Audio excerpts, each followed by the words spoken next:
Hi friends, இன்றைக்கி நம்ம என்ன பார்க்க போகிறோம் அப்படின்னா அலிகேட்டர் மாதிரியே ஒரு சின்ன வெரைட்டி பார்க்க போகிறோம். இது அலிகேட்டர் கார் மாதிரி தான் இருக்கும், ஆனால் அலிகேட்டர் கார் இல்லை ஃப்ரெண்ட்ஸ். இது ஒரு டெட்ரா வெரைட்டி. இது கப்பீஸ் மாதிரி குட்டிங்க தான் போடும்.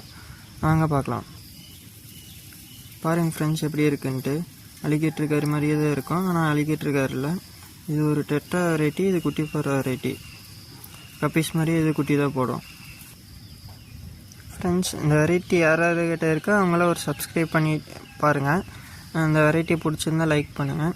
இந்த வெரைட்டியோட நேம் பார்த்திங்கன்னா ஹாஃப் பிக்கு. இந்த வெரைட்டிக்கு நம்ம பார்த்திங்கன்னா ப்ரீடிங் பாக்ஸ் போட்டு தான் குட்டி எடுக்க முடியும். இந்த வெரைட்டியும் குட்டிங்களை அதிகமாக சாப்பிடும். அதனாலேயே நம்ம வாங்கினதுலேருந்து இன்னும் ஒரு குட்டியும் கூட எடுக்கவே இல்லை. இந்த ஹாஃப் பிக்லேருந்து இப்போ தான் ப்ரீடிங் பாக்ஸ் போட்டிருக்கோம். குட்டி போட்டுச்சுன்னா உங்களுக்கு அப்டேட் பண்ணுறேன், பார்த்து.